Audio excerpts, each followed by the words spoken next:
Salam, salam damai, 2 menit menyiram iman.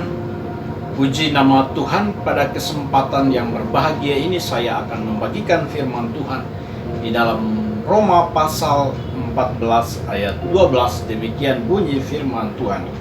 Demikianlah setiap orang di antara kita akan memberi pertanggungjawab tentang dirinya sendiri kepada Allah. Bapak Ibu Saudara yang dikasihi oleh Tuhan Yesus Kristus, bertanggung jawab merupakan perikop damai. Pada kesempatan ini kita akan membahas bagaimana setiap kita akan memberi pertanggung jawab atas segala sesuatu baik maupun buruk yang telah kita jalani, yang telah kita lakukan sepanjang kehidupan kita di dunia ini. Oleh karena itu Bapak Ibu Saudara, kenapa kita harus bertanggung jawab? Di dalam perikop ini Rasul Paulus menulis tentang jangan kamu menghakimi. Nah, kekristenan pada mulanya sulit dibedakan dari agama Yahudi.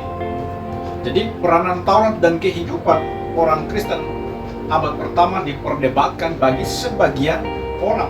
Tidak semua orang boleh makan daging, tidak semua orang menganggap bahwa ada hari-hari yang dianggap sangat sakral. Secara sosial golongan mereka terikat dengan Taurat. Taurat disebut sangat lemah pada saat itu. Sebaliknya mereka yang terbebas dari ikatan Taurat disebut sangat kuat, jemaat mula-mula. Terjadi perselisihan antara kedua golongan ini. Yang kuat merasa dirinya benar dan menghakimi yang lemah. Kita melihat di dalam Roma 14 ayat 1 di sana dikatakan, terimalah orang yang lemah imannya tanpa mempercakapkan pendapatnya. Siapa yang makan, janganlah menghina orang yang tidak makan.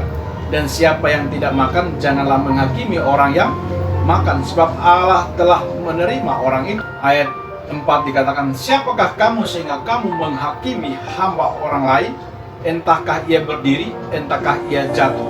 Itu adalah urusan tuanya sendiri, tetapi ia akan tetap berdiri karena Tuhan berkuasa menjaga. Jadi Bapak Ibu Saudara yang dikasihi oleh Tuhan Yesus Kristus, untuk mengatasi konflik ini Rasul Paulus sudah jelas menjelaskan prinsip yang tidak boleh dikompromikan di dalam ayat 12. Bapak Ibu Saudara, pertama, setiap orang percaya adalah milik Tuhan Yesus. Hidup dan matinya dipersembahkan hanya kepada Tuhan. Kedua, setiap orang percaya telah ditebus oleh darah Kristus yang mulia. Jadi barang siapa percaya kepada Yesus Kristus Sang Juru Selamat, pasti diselamatkan. Dan yang ketiga, yaitu semua manusia akan dihakimi dan mempertanggungjawabkan hidupnya di hadapan Tuhan. Di dalam ayat 10 dikatakan, tetapi engkau, mengapakah engkau menghakimi saudaramu? Atau mengapakah engkau menghina saudaramu? Sebab kita semua harus menghadap tahta pengadilan Allah. Dan di dalam ayat 12 dikatakan, demikian setiap orang di antara kita akan memberi pertanggungjawab tentang dirinya sendiri kepada Allah. Oleh karena itu, Bapak Ibu Saudara, hidup orang Kristen harus selalu dipusatkan kepada Kristus sebagai Tuhan dan Juru Selamat dan sebagai Hakim yang kekal. Salam, salam damai, Tuhan Yesus memberkati.